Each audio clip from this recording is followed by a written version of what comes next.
दोस्तों बॉलीवुड पोल खोल के नए एपिसोड में आपका स्वागत है। और भाई साहब, अगर आपने अभी तक मेरा चैनल सब्सक्राइब नहीं किया और करना चाहते हो, आपको लगता है कि मैं आपके लिए बहुत अच्छे वीडियोस बनाता हूं, तो कर लीजिए। नहीं करना चाहते हो तो दिक्कत कोई नहीं भाई साहब, आप वीडियो देखिए, एंजॉय कीजिए, लेकिन घंटी दबा दीजिए। आप घंटी दबा दोगे तो आपको नोटिफिकेशन मिलेगा जब मैं नया वीडियो पोस्ट करूंगा। सबसे पहले बॉर्डर 2 के गाने के बारे में बात करते हैं। मैंने लास्ट वीडियो में कहा था कि ये गाना है चिट्ठी आई है। मैंने संदेशे वर्ड यूज नहीं किया था। उसकी वजह यह है कि अगर मैं वो पूरी लाइन यूज करता तो फौरन ही मेरे वीडियो पे स्ट्राइक आ जाता। आज की तारीख में एक एक लाइन पर भी स्ट्राइक आ रहा है भाई साहब, तो बड़ा ही संभल कर कुछ भी बोलना पड़ता है। लेकिन आप सभी लोग जानते हैं कि वो गाना इसी थीम पर था कि घर से चिट्ठियां आती है और उन चिट्ठियों में कुछ लिखा होता है, तो हाथ में चिट्ठियां होती है जब वो गाना गाया जा रहा होता है। तो अगर मैंने संदेशे की जगह चिट्ठी कह दिया तो कुछ गलत नहीं था, वो मैंने जानबूझकर कहा था। अच्छा, अगर मैंने संदेशे की जगह चिट्ठी कहा तो आप में से बहुत सारे लोगों को यह बात सही नहीं लगी। ठीक उसी तरह मुझे भी यह बात सही नहीं लगी कि इस गाने को मिथुन ने क्यों बनाया, जबकि मिथुन ने इस गाने में कुछ भी अलग नहीं किया। ये वही गाना है जो 30-35 साल पहले अन्नू मलिक ने बनाया था। वीडियो पर कमेंट्स के बाद ही मुझे यह भी पता चला कि इस गाने को बहुत सारे सिंगर्स ने गाया है, अकेले सोनू निगम ने नहीं गाया। और फिर मैंने इस गाने को दोबारा सुना, मेरी समझ में नहीं आया कि इन सभी सिंगर्स ने अगर इस गाने को सोनू निगम की तरह ही गाना था तो फिर सभी सिंगर से इस गाने को क्यों गवाया गया, खाली सोनू से ही गवा लेते। भाई सोनू का गाना तो ब्लॉकबस्टर था, तो अगर सभी सिंगर्स को सोनू को ही कॉपी करना था तो फिर इन सिंगरों के इस गाने को गाने से क्या डिफरेंस पैदा हो गया। गाने को दोबारा से देखने के बाद मुझे यह भी पता चला कि मुखड़ा तो वही है, लेकिन जो अंदर की लाइनें हैं वो चेंज कर दी गई है और उन लाइनों को लिखा है मनोज मुंतशिर ने। जो गाना 30-35 साल पहले रिलीज हुआ था वो ब्लॉकबस्टर गाना था, उसके वर्ड्स बहुत ही कमाल के थे। तो अगर मुखड़ा वही रखा गया है और अंदर की लाइनें चेंज कर दी गई है तो इससे गाने को क्या फर्क पड़ गया। और अगर जावेद अख्तर की जगह मनोज मुंतशिर का नाम लाया गया है तो इससे क्या डिफरेंस पैदा हो गया। मनोज मुंतशिर अपना भाई है, लेकिन आज भी मैं गारंटी के साथ कह सकता हूं कि जावेद अख्तर का नाम मनोज मुंतशिर से बड़ा है। तो फिर जावेद साहब का नाम हटाने की क्या जरूरत थी और मनोज का नाम लाने की क्या जरूरत थी। तो इसका मतलब यह हुआ कि इस गाने में इतनी तब्दीलियां की है भूषण कुमार साहब ने, यानी कि भूषण कुमार साहब को यह लगता है कि वो जीनियस आदमी है, वो जो भी करेगा बिल्कुल सही करेगा। और मैं आपको बता दूं कि भूषण ने आज तक अपनी मर्जी से जो भी फिल्म बनाई है वो सुपर डुपर डिसास्टर ही रही है। एनिमल भूषण की फिल्म नहीं थी बल्कि डायरेक्टर की फिल्म थी, इसलिए वो हिट हुई। भूल भुलैया 2 और 3 डायरेक्टर की फिल्म थी, भूषण की फिल्म नहीं थी, इसलिए वो हिट हुई। पूरी इंडस्ट्री से आकर मुझे कोई एक फिल्म बता दे कि ये भूषण कुमार ने अपने मन से बनाई थी और ये फिल्म हिट रही थी। तो मेरे ख्याल में भूषण कुमार मेंटली बैंकरप्ट हो चुका है अगर उसने जावेद साहब की जगह मनोज को लाया है, अन्नू मलिक की जगह मिथुन को लाया है, जबकि इन सभी के आने से इस गाने में 1% भी डिफरेंस नहीं आया है। ये वही गाना है जो 30-35 साल पहले रिलीज हुआ था। और आप ये भी सोचिए कि 30-35 साल पहले चिट्ठियां ही आया करती थी, तो जाहिर सी बात है उन चिट्ठियों को ही पढ़ा जाता था। आज की तारीख में तो चिट्ठियां आती ही नहीं है भाई, आज की तारीख में तो वीडियो कॉल होती है। तो ये गाना किसी भी आदमी से कैसे रिलेट कर सकता है, ये गाना कैसे हिट हो सकता है। और जो थोड़ी बहुत कसर बची थी वो वरुण धवन ने पूरी कर दी। वरुण भाई ने ऐसे जबरदस्त एक्सप्रेशन दिए हैं इस गाने पर भाई साहब कि देखने वाला अपने आप को थप्पड़ मारता है। देखने वाला ये पूछता है कि वरुण धवन के साथ लोग फिल्में क्यों बनाते हैं। देखने वाला खुद से पूछता है कि ये वरुण धवन लुक्खा एक्टर कैसे हो सकता है। बॉर्डर 2 में इस बॉने को क्यों डाल दिया है, इससे बढ़िया एक्टिंग तो गोलियां करेगी।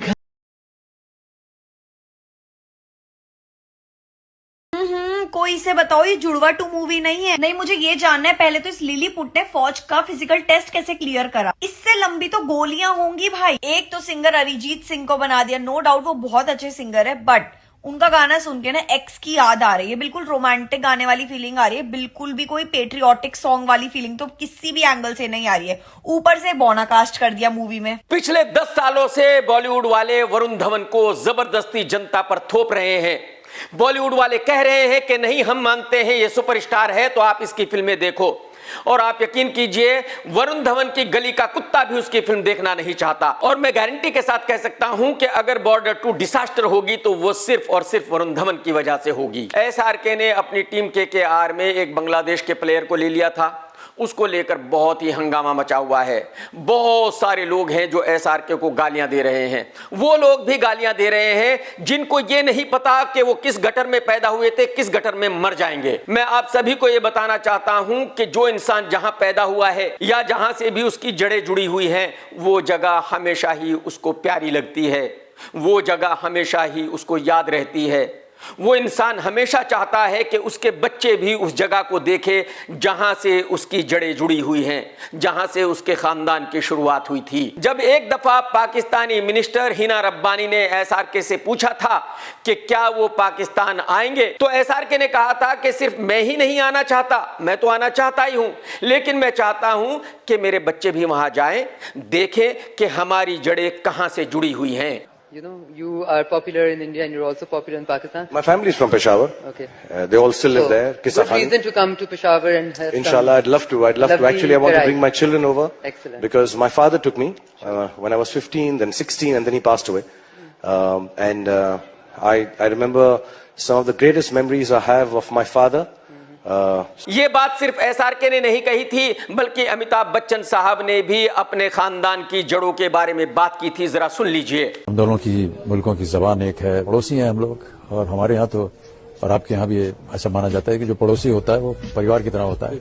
हमें अच्छा लगता है कि जब पाकिस्तान से लोग आते हैं यहाँ काम करने। मैं पर्सनल बोल रहा हूँ क्योंकि मेरी वालदा जो है वो लालपुर में पैदा हुई थी, जो कि अब इस्लामाबाद हो गया। ये बात सिर्फ अमित जी ने ही नहीं कही, बल्कि संजय दत्त ने भी बताया कि उनके फादर सुनील दत्त साहब क्या सोचा करते थे अपने जन्म स्थान के बारे में। सुन लीजिए। ये बात ऑफिशियली रणबीर के पापा ऋषि कपूर साहब भी कह गए हैं। उन्होंने कहा था कि मैं चाहता हूं रणबीर कपूर अपने बच्चों के साथ वहां जाएं जहां से हमारे खानदान की जड़ें जुड़ी हुई है, वो जगह मुझे प्यारी है।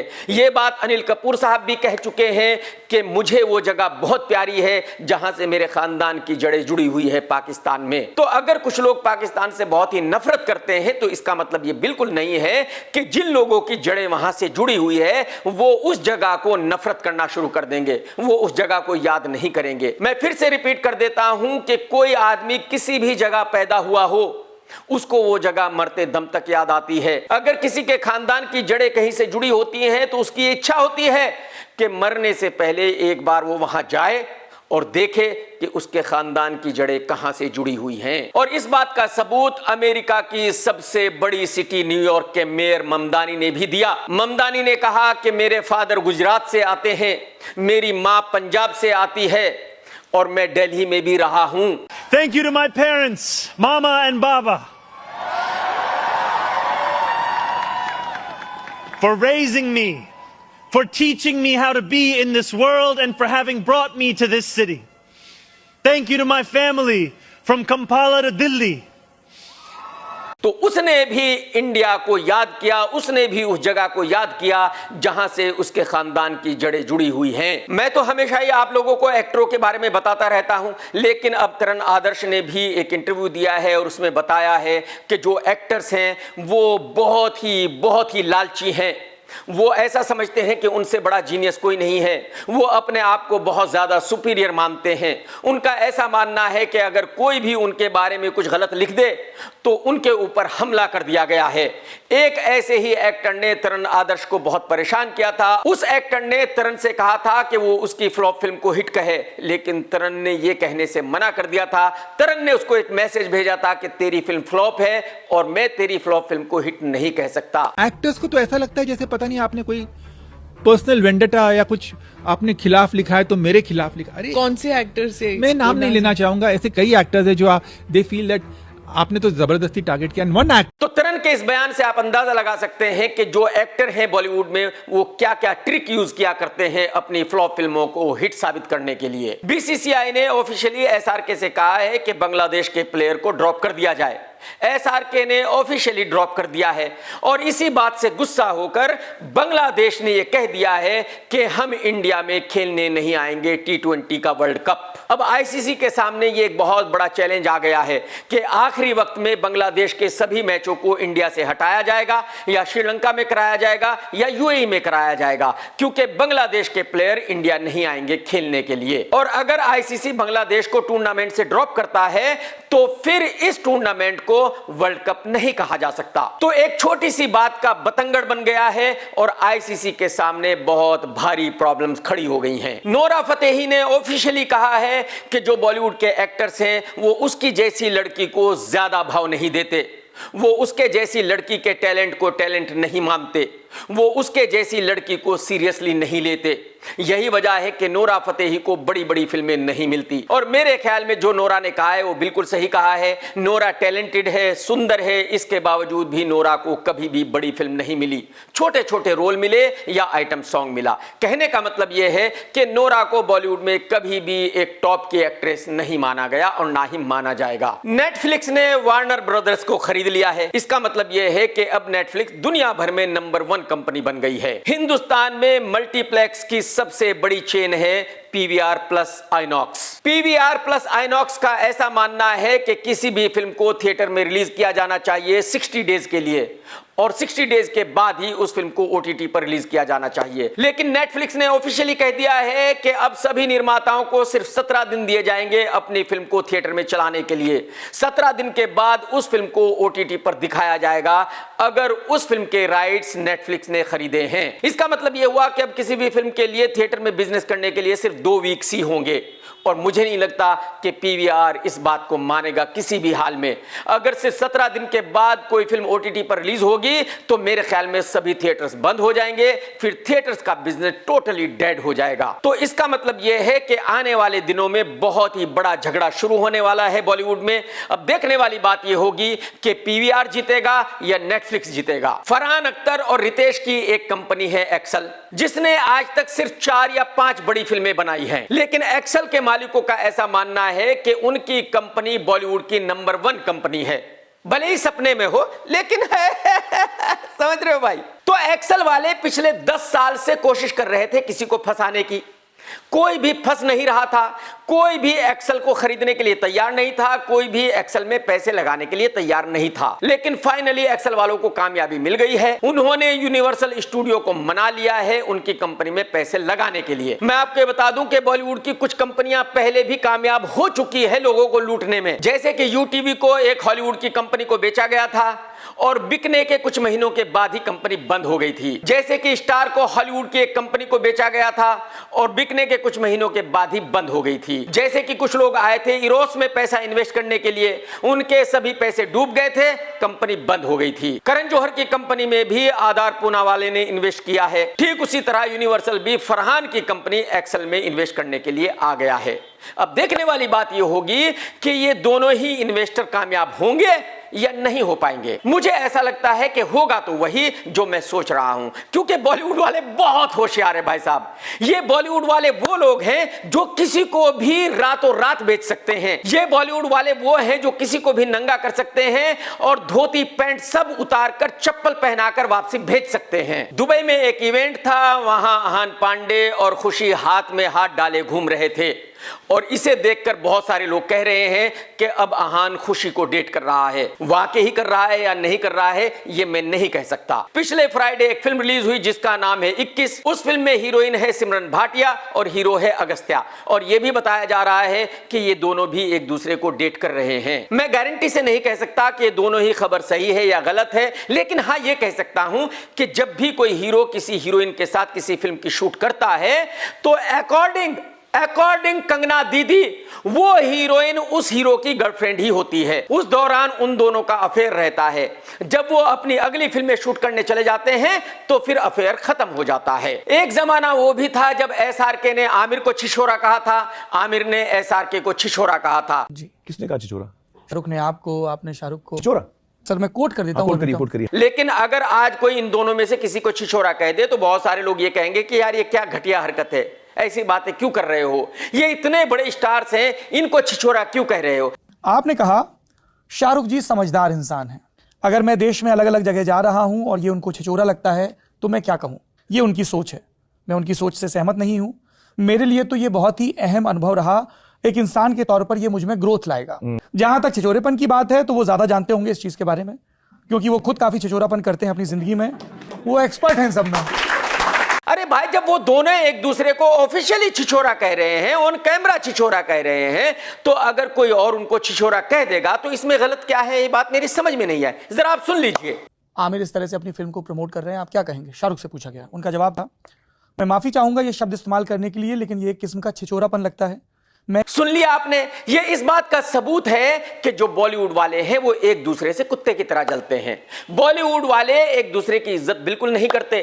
बॉलीवुड वाले एक दूसरे का करियर बर्बाद करना चाहते हैं, लेकिन अगर कोई बाहर का इनके बारे में कुछ कह दे तो फिर ये कहते हैं कि हम तो एक फैमिली है। जी घंटा एक फैमिली है, फैमिली है। तुम लोग एक फैमिली नहीं हो, तुम लोग महा झूठे हो भाई साहब। प्रभास की फिल्म राजा साहब 9 जनवरी को रिलीज होने वाली है और इस फिल्म की एडवांस बुकिंग चालू हो गई है और बहुत ही बढ़िया एडवांस हो रही है। आज हिंदुस्तान में ऐसे 2 ही सुपरस्टार्स हैं, प्रभास और अल्लू अर्जुन, जिनकी फिल्में ऑल ओवर इंडिया जबरदस्त ओपनिंग लेती है। ये दोनों वो सुपरस्टार्स हैं जिनकी फिल्मों को हिंदी बेल्ट में भी देखा जाता है, तेलुगु में भी देखा जाता है, कन्नड़ा में भी देखा जाता है, मलयालम सर्किट में भी देखा जाता है और तमिल सर्किट में भी देखा जाता है, और यहां तक कि भाई साहब ओवरसीज में भी जबरदस्त बिजनेस करती है। तो एक्चुअली आज की तारीख में ये 2 ही एक्टर हैं जिनको पैन इंडिया सुपरस्टार्स कहा जा सकता है। राजा साहब का टीजर आया था, बहुत बढ़िया था, ट्रेलर आया वो भी बहुत बढ़िया है, और अब एक गाना रिलीज हुआ है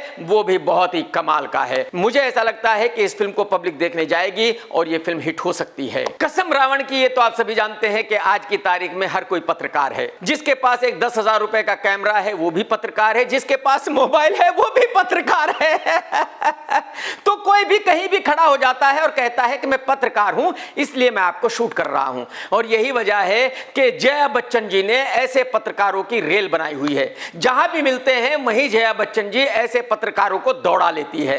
लेकिन अब फरहाना भट्ट ने भी ऐसे पत्रकारों को दौड़ाया है। क्या बोलते अभी कि पिया है कुछ तो ऐसा बोल रहे थे ना, मेरे सामने ये सब नहीं करना दोबारा। मैं लोगों से मस्ती मजाक में प्यार करती हूँ, इज्जत दोगे तो इज्जत मिलेगी। फरहाना ने कहा है कि मेरे साथ ज्यादा चालबाजी नहीं करना, मेरे साथ होशियारी मत करना। अगर इज्जत दोगे तो इज्जत लोगे, अगर इज्जत नहीं दोगे तो मां बहन कर दूंगी, रेल बना दूंगी। फरहाना ने बिल्कुल ठीक किया। ये तो आप सभी जानते हैं कि धुरंधर बहुत बड़ी ब्लॉकबस्टर हो गई है, लेकिन इतनी बड़ी ब्लॉकबस्टर हो गई है भाई साहब कि इस फिल्म ने 800 करोड़ रुपए का बिजनेस कर लिया है और अभी भी ये फिल्म चल रही है। कहने का मतलब यह है कि कम से कम 100 करोड़ रुपए का और बिजनेस करेगी। तो ये एक ऐसी फिल्म होगी जो हिंदुस्तान में थिएटर्स में 900 करोड़ रुपए का बिजनेस करेगी। और पार्ट 2 आने वाली है, पार्ट 2 भी कम से कम 1000 करोड़ रुपए का बिजनेस करेगी। यानी कि ये फिल्म निर्माताओं के लिए सोने की खदान बन गई है। जितना भी उनका लॉस हुआ है आज तक सब कुछ कवर हो गया है। एक क्रिकेटर है चहर, उसकी बहन मालती चहर इस साल बिग बॉस में आई थी।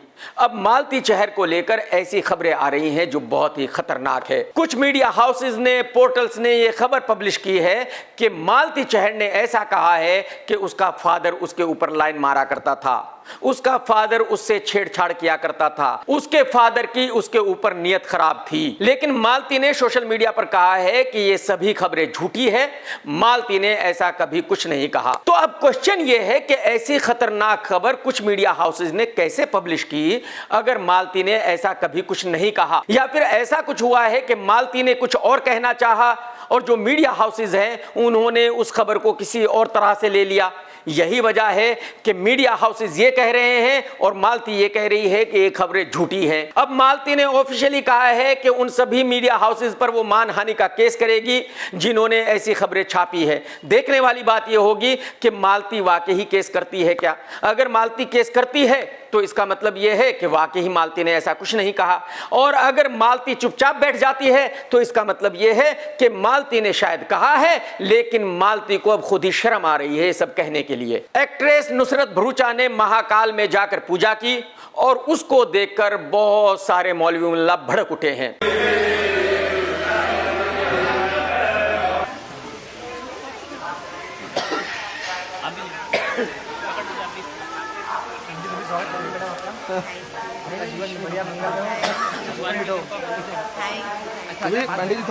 इन मुल्लाओं का कहना यह है कि नुसरत ने बहुत ही गलत काम किया है एज ए मुस्लिम।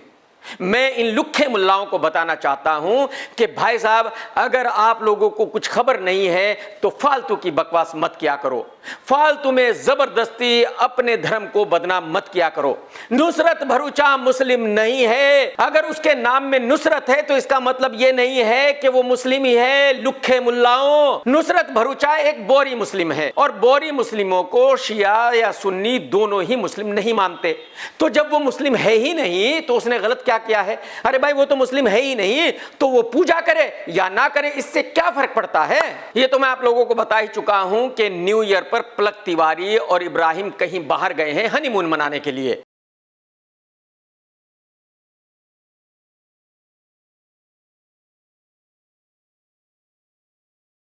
लेकिन पलक तिवारी की मां श्वेता तिवारी ने अपने एक इंटरव्यू में कहा है कि मेरी बेटी को इंडिया में शॉपिंग करना अच्छा नहीं लगता। मेरी बेटी लंदन में जाकर शॉपिंग करती है, अमेरिका में शॉपिंग करती है, यूरोप में शॉपिंग करती है। साला एक ही जीवन में क्या क्या सुनना पड़ेगा।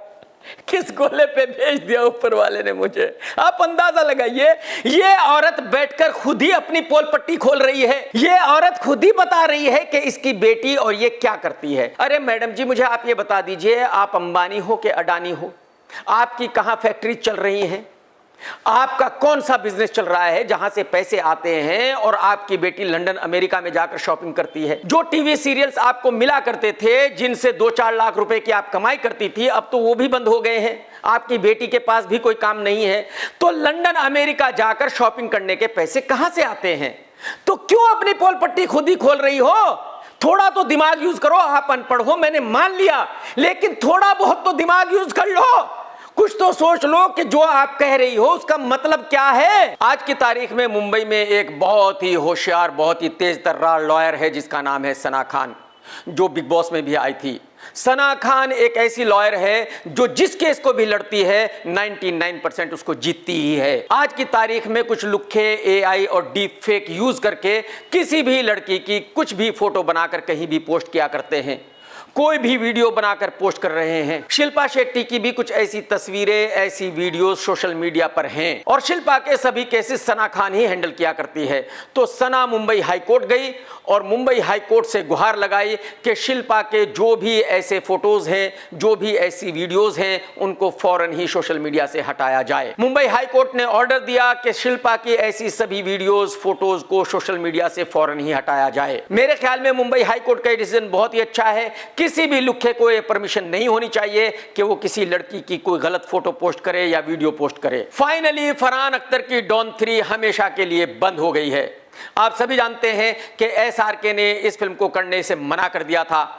फिर मेरे ख्याल में 3-4 साल तक फरहान अख्तर इस फिल्म को रणवीर सिंह के साथ बनाने की कोशिश करता रहा, लेकिन कोई भी स्टूडियो इस फिल्म पर 300 करोड़ रुपए लगाने के लिए तैयार नहीं हुआ। यही वजह है कि फिल्म नहीं बनी। धुरंधर के रिलीज होने से पहले फरहान अख्तर ने ऋतिक से मीटिंग की, ऋतिक को इस फिल्म में लेने की कोशिश की और यह तकरीबन तय हो गया था कि ऋतिक ही इस फिल्म को करेगा। लेकिन फिर धुरंधर रिलीज हुई और बहुत बड़ी ब्लॉकबस्टर हो गई। उस फिल्म के ब्लॉकबस्टर होते ही फरहान ने डिसाइड किया कि नहीं, वो इस फिल्म को ऋतिक के साथ नहीं करेगा, वो रणवीर सिंह के साथ ही करेगा। जाहिर सी बात है, ये बात ऋतिक को बिल्कुल अच्छी नहीं लगी होगी।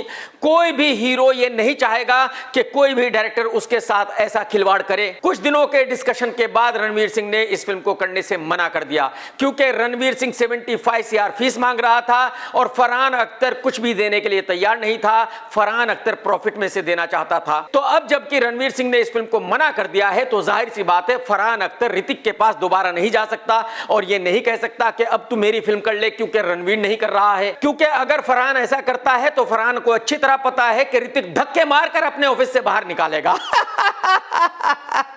तो कहने का मतलब यह है कि अब यह फिल्म बिल्कुल 100% हमेशा के लिए बंद हो गई है। अब इस फिल्म में कोई भी हीरो कभी नहीं आएगा, ये फिल्म कभी नहीं बनेगी। कसम राजस्थान के उस काले हिरन की जिसको किसी ने नहीं मारा था, जो अपनी जिंदगी से बहुत ज्यादा परेशान था, जिसने खुदकुशी कर ली थी।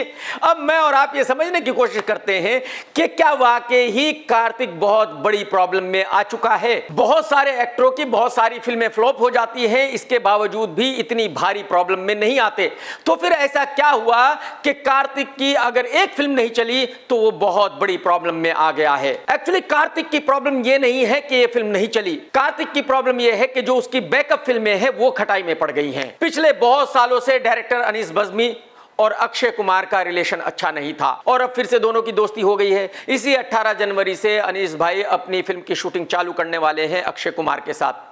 ये मैं आप लोगों को बता ही चुका हूं कि बॉलीवुड में ना ही कोई परमानेंट दुश्मन है, ना ही कोई परमानेंट फ्रेंड है। तो अब अगर अनीस भाई जनवरी में ये फिल्म शुरू कर रहे हैं तो साल के आखिर में ये फिल्म रिलीज होगी, यानी कि पूरा साल अनीस भाई का इस फिल्म पर चला जाएगा। इसके बाद अनीस भाई ने 2 निर्माताओं से 2 फिल्में बनाने का प्रॉमिस किया हुआ है, यानी कि 2027 में भी अनीस भाई के पास टाइम नहीं है। इसका मतलब ये हुआ कि अनीस भाई भूल भुलैया 4 नहीं बना सकते अगले 2 सालों में, और 2 सालों के बाद भी शायद नहीं बनाएंगे। उसकी वजह यह है कि जो भूल भुलैया थी वो अक्षय कुमार की फिल्म थी, तो अब अनीस भाई ऐसा कुछ नहीं करेंगे जो अक्षय को पसंद ना आए।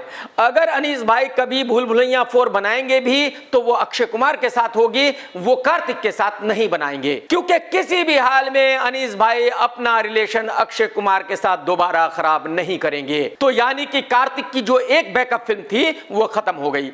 दूसरी बैकअप फिल्म बचती है आशिकी 3। आशिकी 3 के साथ बहुत ज्यादा प्रॉब्लम्स है। आशिकी 1 और आशिकी 2 भूषण कुमार और मुकेश भट्ट ने साथ में मिलकर बनाई थी, यानी कि ये टाइटल दोनों का है। दोनों ही अदालत गए थे, अदालत का ये फैसला है कि इन दोनों में से कोई भी इस टाइटल को यूज नहीं कर सकता। और इस फिल्म को करने से पहले कार्तिक ने भूषण से प्रॉमिस लिया था कि इस फिल्म का नाम आशिकी 3 ही होगा। भूषण ने बहुत ही कॉन्फिडेंस के साथ गारंटी दी थी कि मैं आशिकी 3 टाइटल लेकर आऊंगा, क्योंकि भूषण को ऐसा लग रहा था कि अगर वो मुकेश भट्ट को कुछ पैसे देगा तो टाइटल मिल जाएगा। लेकिन मुकेश भट्ट ने इसको अपनी इज्जत पर ले लिया है। मुकेश भट्ट का कहना है कि अगर भूषण 100 करोड़ रुपए भी देगा, 200 करोड़ रुपए भी देगा, तब भी टाइटल नहीं दूंगा, यानी कि वो टाइटल भूषण कुमार को नहीं मिल सकता। अब एज पर प्रॉमिस अगर भूषण आशिकी 3 टाइटल नहीं लाता तो कार्तिक इस फिल्म की शूटिंग कंप्लीट नहीं करेगा। कार्तिक को यह फिल्म नहीं करनी है। पहले तो ये इतनी बड़ी प्रॉब्लम है कि यह हल हो ही नहीं सकती, और उसके ऊपर इस फिल्म के साथ यह भी प्रॉब्लम है कि इस फिल्म को भी उसी कोरियन फिल्म से बनाया गया है जिस फिल्म को कॉपी करके सैयारा बनाई गई है। इन दोनों की कहानियों में सिर्फ इतना सा अंतर है कि जहां सैयारा में लड़की को भूलने की बीमारी है, वहां आशिकी 3 में हीरो को भूलने की बीमारी है। तो अगर इस फिल्म की कहानी भी वही है जो सैयारा की है, तो आप जानते हैं कि इस फिल्म का चलना बहुत ज्यादा मुश्किल है। यानी कि ये जो सेकंड बैकअप फिल्म है कार्तिक की, ये भी खटाई में पड़ गई, ये भी जाती बनी। कार्तिक की ये 2 बैकअप फिल्में ऐसी थी जो उसके कैरियर को बचा सकती थी। अब जबकि ये दोनों ही फिल्में नहीं है तो कार्तिक आगे क्या करेगा? मैं यहां कुछ भी बिना नाम लिए नहीं कहूंगा। सूरज पंचोली को आप जानते हो। सूरज पंचोली अपने कैरियर में बहुत कुछ देख चुका है। सूरज पंचोली और मैं बैठे हुए थे, डिस्कस कर रहे थे, और सूरज ने यह कहा था कि भाई आज मैं मानता हूं कि कार्तिक चढ़ा हुआ है, लेकिन जब भी कभी ये नीचे आएगा बॉलीवुड वाले वहीं नीचे इसको ऐसा दबा देंगे कि फिर खड़ा नहीं होने देंगे। और सूरज ने ये बात अपने एक्सपीरियंस के साथ कही थी, और मैं सूरज से पूरी तरह इत्तेफाक रखता हूं। अब सबसे बड़ी कार्तिक की प्रॉब्लम यह है कि उसकी आने वाली फिल्म है नागजिला, जिसमें वो एक सांप का रोल कर रहा है। अब आप खुद ही अंदाजा लगा सकते हो कि आज के वक्त में ऐसी फिल्म चल सकती है या नहीं चल सकती। मैं ये नहीं कहूंगा कि वो फिल्म चलेगी या नहीं चलेगी, लेकिन हां ये जरूर कहूंगा कि अगर वो फिल्म ना चली तो फिर कार्तिक के लिए बहुत बहुत भारी प्रॉब्लम खड़ी हो जाएगी। अगर वो फिल्म नहीं चलती तो कार्तिक आयुष्मान खुराना और वरुण धवन बन जाएगा। ये मैं नहीं कह रहा हूं कि कार्तिक हीरो नहीं रहेगा, कार्तिक हीरो तो हमेशा रहेगा, लेकिन जाहिर सी बात है कार्तिक शाहरुख खान नहीं बन पाएगा। और कार्तिक का हमेशा ही ये सपना रहा है, और मेरे ख्याल में हर एक्टर का यही सपना रहता है कि वो एक दिन शाहरुख खान जैसा स्टारडम देखे। तो मैं आखिर में यही कह सकता हूं कि ऊपर वाला करे कार्तिक के साथ सब कुछ सही हो, कार्तिक की आने वाली फिल्में चले, कार्तिक एक बहुत बड़ा स्टार बने। दोस्तों अगर आज का वीडियो आपने देखा है तो लाइक करना बिल्कुल मत भूलना, कमेंट्स करके जरूर बताना कि आज का वीडियो कैसा लगा। टेक केयर दोस्तों, tata bye bye, love you, जय हिंद। सत्यमेव जयते।